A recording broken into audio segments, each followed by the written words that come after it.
जी question answer session हम start करेंगे please. मोहित शाह साहब, माजिद भट्टी साहब, रशीद शकूर एंड दानियाल प्लीज़। जी अस्सलाम वालेकुम जी। बहुत बहुत मुबारक हो आपको 5 विकेट लेने पे। ये बताएं कि ये स्पेल जो आपने किया है इसमें मोर रिवर्स स्विंग का ज़्यादा एलिमेंट था या अच्छी पेस और लाइन लेंथ का ज़्यादा एलिमेंट था? प्लीज़। वालेकुम सलाम, थैंक यू सो मच। और देखें, जिस तरह की कंडीशन है यहाँ पे ऑब्वियसली जो है वो रिवर्स होगा, और आई थिंक मेरे ख्याल से तीनों चीज़ों का जो है वो अमल दखल है कि रिवर्स भी मिल रहा है, और रिवर्स जब तक आप अच्छी जगह पे बॉल नहीं करेंगे तो आपको विकेट्स नहीं मिलेगी। तो अच्छी जगह पे अच्छी लाइन पे आपको पेस के साथ बॉलिंग करनी पड़ती है ऐसी सिचुएशन में, जो कि मैंने आज की।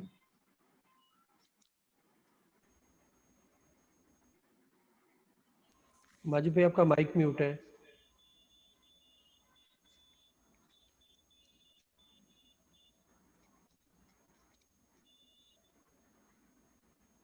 जी अब आवाज आ रही है? जी जी बिल्कुल। अच्छा हसन, ये जो 1.5-2 साल की जो जर्नी रही आपकी, जिसमें बहुत ज्यादा फिटनेस के मसाइल रहे और आप पाकिस्तान टीम से बाहर रहे, जाहिर है वो मुश्किल टाइम होता है एक प्लेयर के लिए, तो उसके बारे में थोड़ा सा बताइए कि किस तरह आपने अपने आप को मोटिवेट किया, क्योंकि प्लेयर के लिए तो एक मुश्किल होता है, लेकिन जो आपकी हम सोशल मीडिया वगैरह पे पिक्चर्स वगैरह देखते थे उसमें तो माशाल्लाह आप चिल कर रहे होते थे, लेकिन अब ये आपके अपने ऊपर इस दौरान क्या गुजरी जो आप पाकिस्तान टीम से इस अरसे में बाहर रहे? Thank you so much. देखिए बिल्कुल मेरे लिए बहुत टफ टाइम था, 16-17 मंथ्स क्रिकेट से दूर रहना, और फिर ऐसा प्लेयर जो कि तीनों फॉर्मेट का परमानेंट मेंबर हो। तो मैंने बहुत हार्ड वर्क किया वापस आने के लिए, और दिन रात मेहनत की है, और फिर जैसे जिस तरह मैंने डोमेस्टिक में वापस आया, अपनी फिटनेस शो की, फिर मैंने अपनी परफॉर्मेंस दी, और फिर अल्हम्दुलिल्लाह आज जिस तरह मैंने 5 आउट किए हैं, तो वो मेरे लिए बहुत टफ टाइम था। और जिस तरह आपने सोशल मीडिया की बात की है, और देखें अच्छे दिन भी आएंगे, बुरे दिन भी आएंगे। मेरे नज़दीक जो है वो आप हमेशा मुस्कुराते रहें और रिलैक्स रहें। चीज़ें ऊपर नीचे होंगी, आप पे बुरा टाइम भी आएगा, आप पे अच्छा टाइम भी आएगा, लेकिन जो आपकी एक जो लाइफ होती है वो अगर आप हंस के गुजारेंगे नहीं तो फिर कोई फायदा नहीं। लाइफ एक ही दफ़ा अल्लाह ताला ने देनी है, तो आपको हंस के जो है वो गुजारनी चाहिए। और सोशल मीडिया इसलिए बना हुआ है कि आपको अपने फैंस को जो है वो दिखाना होता है कि इस टफ टाइम में भी जो है वो मैं मोटिवेट हूँ, और मैं अपना हार्ड वर्क जो है वो कर रहा हूँ। अस्सलाम वालेकुम हसन। वालेकुम सलाम। हसन, जो आपका आखिरी इंटरनेशनल मैच था वो वर्ल्ड कप का था। अनफॉर्चुनेटली मतलब वो इंडिया से वो परफॉर्मेंस भी नहीं हुई, मैच पाकिस्तान हारा। फिर जो आपका कमबैक हुआ वो लॉन्गर वर्जन में हुआ, तो उसको किस तरह आपने देखा ये सारी चीज़ों को? क्योंकि लोगों का ख्याल था कि आहिस्ता आहिस्ता आपको इंटरनेशनल क्रिकेट में वापस लाया जाए शॉर्टर वर्जन में पहले, क्योंकि 5 दिन की क्रिकेट बड़ी टफ होती है, लेकिन आपने जिस तरह की बॉलिंग की, तो ये इस चीज़ को ज़हनी तौर पर किस तरह आपने इन सब चीज़ों को लिया?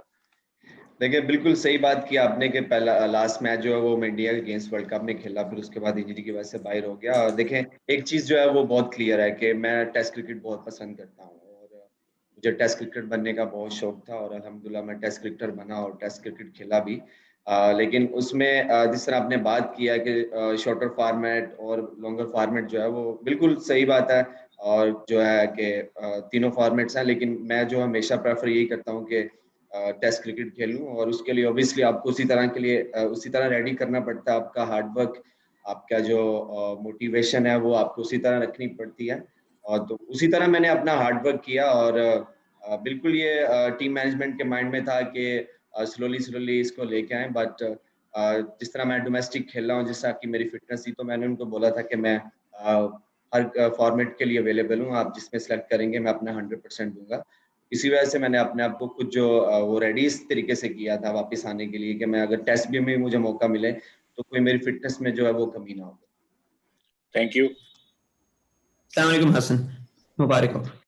हसन, मैंने पूछना था कि आप पाकिस्तान की एक रेपुटेशन है अनफॉर्चुनेट के, स्पेशली अगर फास्ट बॉलर इंजर होता है और फिर तो वापस आने में बहुत टाइम लगता है, या फिर वापस आते हैं तो उनकी पेस नहीं होती बॉलर्स की, तो आप उस सारे प्रोसेस के थ्रू आए और लोगों को आपके लिए भी ये खौफ था कि शायद उनकी पेस ना हो, शायद वो परफॉर्म ना, तो आपको क्यों लगता है, अब आपने वो सारे एक्सपीरियंस देखा है कि ये पाकिस्तान में होता है कि अक्सर फास्ट बॉलर वापस नहीं आते, और आपका केस किस तरह डिफरेंट है कि जो उससे आपको लगता है कि पीसीबी भी सीख सकती है, आप भी सीख सकते हैं और प्लेयर्स भी सीख सकते हैं? देखिए, पीसीबी एक अदारा है, पीसीबी को आई थिंक सीखने की इतनी ज़रूरत नहीं है, और उनको पता है कि उन्होंने क्या करना है। और जिस तरह आपने बात किया कि वापस आते हैं तो पेस नहीं रहती और उस तरह की बॉलिंग नहीं होती। देखिए, अगर आप हार्ड वर्क करेंगे किसी भी चीज़ के लिए तो आपको वो चीज़ें दोबारा वापस मिलेंगी। मेरी की जो थिंक थी वो यही थी कि मैंने अपना हार्ड वर्क जो है वो नहीं छोड़ा। आई स्टिल रिमेंबर कि मैं एक दिन में 4-4 दफ़ा रिहैब करता था, और ऊपर से कोरोना थी और एक ही घर में स्टक हो, और फिर फ्रस्ट्रेशन भी होती है, फिर आप टीम से ड्रॉप हो। तो उस सारे डिफिकल्ट टाइम में मैंने एक चीज़ जो उसको हाथ से नहीं था छोड़ा था, वो था मेरा हार्ड वर्क, और मुझे वापस आना है। बिल्कुल, मुझे बहुत सारी इंजरीज आई, मल्टीपल इंजरीज से मैं गुजरा हूँ। मेरे लिए टफ टाइम था, लेकिन अल्हम्दुलिल्लाह मैंने टफ टाइम में जो है वो अपना हार्ड वर्क नहीं छोड़ा। तो अगर आप हार्ड वर्क करेंगे तो आई थिंक दुनिया में कोई भी ऐसी चीज़ नहीं है जो मुश्किल है। जी, खालिद भाई, जोजी भाई, आमिर एंड देन मारिया। हसन, अस्सलाम वालेकुम। वालेकुम सलाम। हसन, ये बताओ कि जैसे सुबह आप लोगों ने बॉलिंग की तो हमने ये देखा कि जो 6 विकेटें आज गिरी हैं, तो जो 2 तो रन आउट हुए और बाकी 4 विकेटें मतलब आप लोगों ने शेयर किया। आपने 3 आउट किए, शाहीन ने 1। जब हमारी बारी आई तो उनके 6 में से 5 विकेटें स्पिनर ने ली। तो क्या पिच का बिहेवियर क्या तो एक कुछ चेंज हुआ है क्या? एकदम से पिच कैसे अनप्लेएबल नजर आ रहा है बैटिंग के लिए?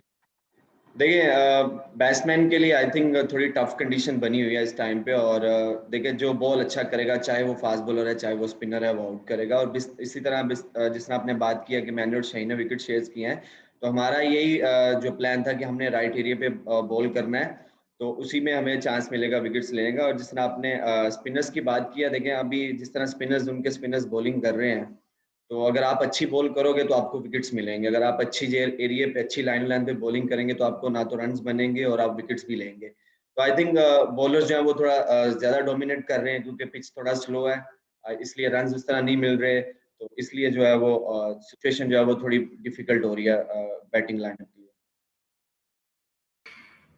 अस्सलाम वालेकुम हसन। हसन, अब 200 रन की पाकिस्तान की लीड है, तो आप क्या समझते हैं कि कितने रन और पाकिस्तान करे तो थोड़ा सा कंफर्टेबल हम फील कर सकते हैं? देखें, फर्स्ट ऑफ ऑल 200 रन जो है वो भी इजी नहीं है इस ट्रैक पे, क्योंकि हमारे जो स्पिनर्स हैं, जिस तरह लास्ट गेम में हमारे स्पिनर्स ने डोमिनेट किया था, और फिर उसके बाद हमारे फास्ट बॉलर भी विकेट्स ले रहे हैं, तो इजी नहीं है। बट हमारी कोशिश यही होगी कि जितने भी हम रन ऐड कर सके, 240 250, क्योंकि स्टिल हमारा जो है वो रिजवान भाई वो खेल रहे हैं और उनके साथ मैं हूँ। और हमारी पूरी कोशिश होगी कि हम जितने भी रन जो है वो ऐड कर सके, हमारे लिए बेहतर होता है कि बाद में बॉलिंग पे हमारे ऊपर कोई इतना ज्यादा प्रेशर ना हो। तो कोशिश यही होगी कि हम 240 250 से ऊपर लेके जाएं।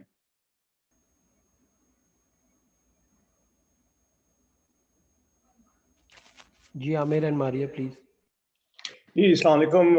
हसन, ये थोड़ा सा मैं आपने पूछना चाह रहा था कि आप लोगों का गेम प्लान क्या था, मतलब ये सेकंड इनिंग में बैटिंग का। ऐसा लग रहा था कि शुरू में हम लोग बहुत डिफेंसिव थे और और इतना प्रेशर हम लोगों पे आ गया कि हमारे विकेट चले गए। तो मतलब कोई ऐसा प्लान था इस इनिंग्स के लिए? क्या प्लान था आप लोगों का? देखिए, कोई ऐसा हमने एज ए बैटिंग यूनिट कोई ऐसा प्लान नहीं किया कि हम जाके या तो रोक देंगे और या हम जाके रन्स बनाना शुरू कर देंगे। बिल्कुल नॉर्मल तरीके से हमने रन्स किए, क्योंकि हम लोग जो गेम में हम लोग आगे थे। तो बिल्कुल उन्होंने बहुत अच्छे जगह पे एरिया पे बॉलिंग किया है, बैक टू बैक विकेट्स गिरी हैं, जिसकी वजह से हमारे जो है वो बैटिंग लाइनअप प्रेशर में आ गया। बट वी स्टिल जो है वो हम गेम में आगे हैं, क्योंकि फोर्थ इनिंग उनकी है। और ऐसी पिच पे, ऐसी कंडीशन में जो फोर्थ इनिंग में जब 250 आपको 200 रन करने पड़े, तो आपको पता चलता है कि किसी ने 200 रन किए हैं। तो ऐसा हमारा कोई प्लान नहीं था, हम नॉर्मल थे और नॉर्मली जो है वो खेल रहे थे। Thank you so much Raza भाई, मेरा क्वेश्चन हो गया। बहुत मुबारक हसन आपको। Thank you so much. जी, शाहिद भाई एंड देन आरफा प्लीज। ऐसे क्वेश्चन होने चाहिए।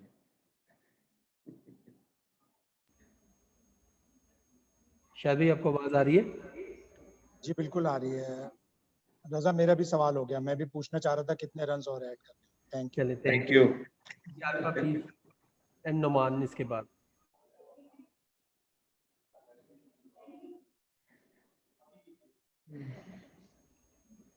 आरफा आवाज आ रही है आपको?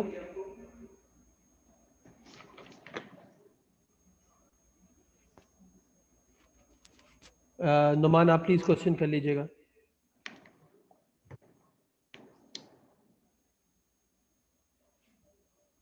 जी अस्सलाम वालेकुम, आपको आवाज आ रही है मेरी? वालेकुम सलाम। हसन भाई,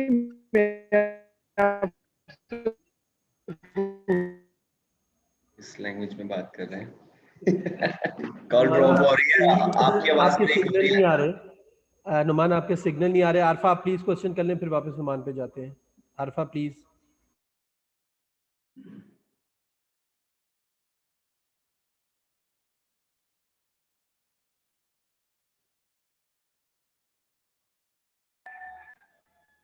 जी हसन, आपको आवाज आ रही है? जी अब क्लियर आवाज आ रही है। जी हसन, मैं पूछ रहा हूँ कि आपकी करियर परफॉर्मेंसेस पे और आपकी रिहेबिलिटेशन पे और जिस तरह आपकी ओवरऑल करियर रहा है उस पे पाकिस्तान के जो साबिक बॉलिंग कोच हैं अजहर महमूद, उनका बहुत इन्फ्लुएंस रहा है। वो आपको अपने बेटों की तरह ट्रीट करते थे और आपकी परफॉर्मेंसेस पे बहुत खुश होते थे। आज उन्होंने ट्वीट भी किया है आपकी परफॉर्मेंस के बाद। तो उनका आपसे रिश्ता, ताल्लुक और वो जो सब कुछ उनका आपके साथ टाइम गुजरा है, उस पर आप क्या कहना चाहेंगे? जी देखिए बिल्कुल, मेरी एक बहुत अच्छी बॉन्डिंग है उनके साथ। और जब मैं क्रिकेट में आया, इंटरनेशनल क्रिकेट में, तो उन्होंने वो बॉलिंग कोच थे, उन्होंने मुझे बहुत हेल्प की। और मैंने काफ़ी टाइम जो है उनके साथ स्पेंड किया। मैंने बॉलिंग से बहुत कुछ सीखा। एंड मैंने बहुत दफ़ा बोला है कि उन्होंने मुझे बॉलिंग करना सिखाई है। और बिल्कुल देखें, जिस तरह आपने बात की है कि बेटे की तरह ट्रीट करते हैं, बिल्कुल देखें वो मुझे अपने छोटे भाइयों की तरह, बेटे की तरह ट्रीट करते हैं। और आई थिंक मेरे लिए वो बहुत ऑनर की बात है, खुशी की चीज़ है कि एक ऐसा क्रिकेटर जिसको पूरे वर्ल्ड की जो है वो पूरे वर्ल्ड की लीगों का जो एक्सपीरियंस है, और फिर वो बहुत अच्छे बॉलिंग कोच भी थे। अनफॉर्चुनेटली वो अब नहीं है, लेकिन यह है कि अगर उन्होंने ट्वीट किया है तो बहुत शुक्रिया उनका। और यही वो चीज़ है कि जो आपको मोटिवेट करती है कि जिस तरह के आपके स्टार्स जो है, प्लेयर्स आपके लिए ट्वीट करें और आपके लिए कुछ बोलें। जी thank you very much. South African player in Gentlemen, welcome to this presser with George Linder. May I please ask as usual that you indicate on the chat panel for whoever would like to ask a question first. And to ensure that all of your monitors are muted. Who would like to go first with George?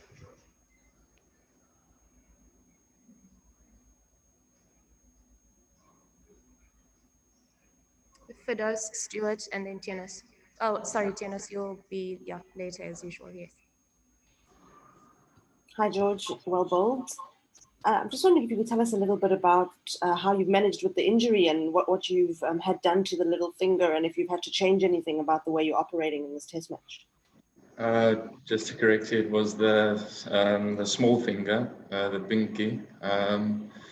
You know, it's okay actually. I thought that's my season done when I saw the injury, because I started running off the field because I saw a bone sticking out, and that's why I started running. And I don't think a lot of people know that. And as I started running, obviously as well, I just popped it back in myself. And and then obviously the doctor and the physio was awesome. I got stitches, went for scans or for X-rays, and luckily, for some reason, my finger wasn't broken. So I was quite happy with that. It was good news for me. Stuart, followed by Telford.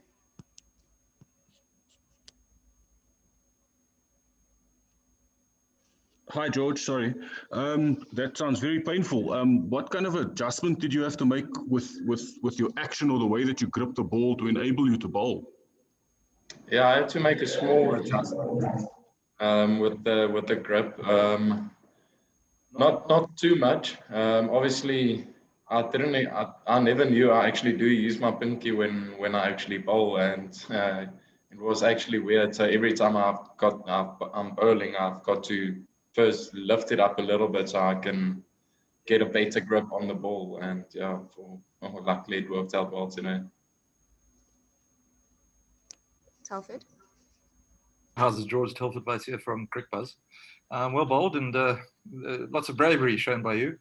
And I do wonder, you're out there bleeding on the field for the cause, but again, wickets are going down by the South Africans in clusters, and there's another collapse. Does there come a point as a bowler when you go, for goodness sake, Oaks, can you pull your weight now and play as well as we're doing as bowlers to the batters? I think it is quite difficult to get wickets here, especially against a good opposition. I believe we bowled well in both games so far. I think we were maybe a bit unlucky, couple of drop catches. It happens, part of the game, but I'm sure the boys will be ready tomorrow, because we are hungry to win this test match, and obviously we have to win it to draw the series. Sorry, what I meant was, are you getting upset as a bowler with all the batting collapses?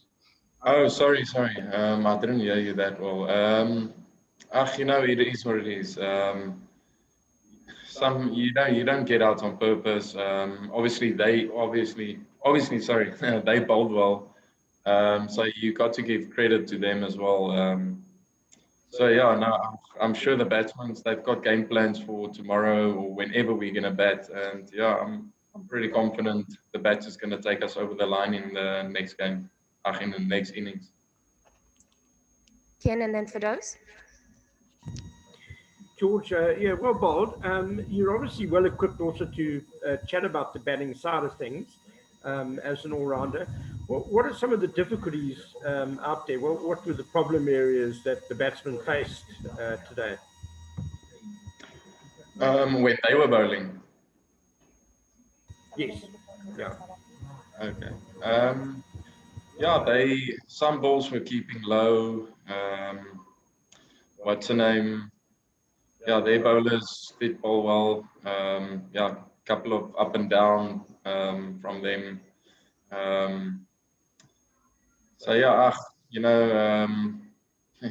It's actually a difficult one. Like I said, I still believe we've got good game plans for tomorrow. Just maybe here and there a technical thing, I don't know.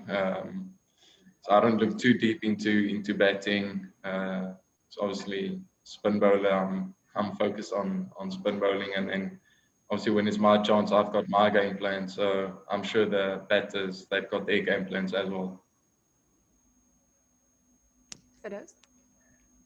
George, having had a look at what the pitch is doing and having bowled on it, what do you think would be a reasonable target to chase? I think for us, anything under 300, we'll take it.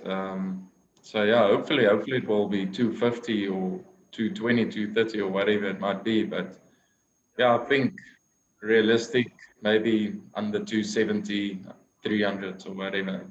I'm pretty confident we'll chase down. We'll start with Afrikaans, starting with Tinus, followed by Shafiq. Hi George, dis Tinus van Staden van Rapport en Beeld hierso. Ek wil net hoor, jy het nou obviously in die eerste toets het jy nie baie balkans gekry nie en ook nie 'n paadjie gevat nie, en toe nou 2 overs in jou eerste spel en maak jy jou vingers deur, jy dink dit is jou seisoen gaan. Hier kom jy terug en jy vat 'n paar belangrike paadjies in die tweede beurt. Dit is nogal 'n wipwandjie rit gewees vir jou. Is dit die tipe speler, tipe ou wat jy is? Wil jy een van daai ouens wees wat verstaan niks kry onder nie? En hoe is dit vir jou baie bevredigend om op te staan as die span jou nodig het, veral na 'n paar terugslae? Kyk, soos ek is altyd, jy weet nooit wanneer jy weer 'n geleentheid gaan kry in of vir jou land nie, en soos dit gaan my nie onderkry nie, want soos ek sê, dis net pyn. Daar's mense wat siek is by die huis, mense wat werk verloor, mense wat oorlede gaan as gevolg van COVID of ander siektes of iets. So my besering is niks eintlik teenoor daai nie. So ek kyk maar na daai, ek het pyn, maar ons fight daardeur. So dis nie, jy speel vir jou land. So ek gaan nie terug staan vir enigiets net omdat my vinger bietjie seer is of ietsie. So soos ek vir die mense sê, is maar net 'n pyn vir 10 minute, jy kry inspuiting en jy gaan weer aan. So ja. George, middag, Shafiq Maton van Son Koerant. Pakistan is 200 voor en nog 4 paaltjies in die bank. Voel julle kan die wedstryd nog wen en sodoende die reeks gelyk trek? En hoe desperaat is julle om die reeks gelyk te maak? Ja, verseker ons ek voel ons het 'n baie goeie kans om te wen. Want ek dink as hulle 4 paltjies vinnig verloor môre is ons verseker diep in die game. Ja, ek dink ons batters, hulle gaan verseker môre of whenever ons goed bat. En ja, wat sou ek is positief dat ons hierdie game gaan vat. Ja, die ouens is baie honger, ons skuld dit vir onsself om hierdie reeks gelyk op te speel. So ja. Dankie George. Thanks very much, everybody. We'll see you tomorrow.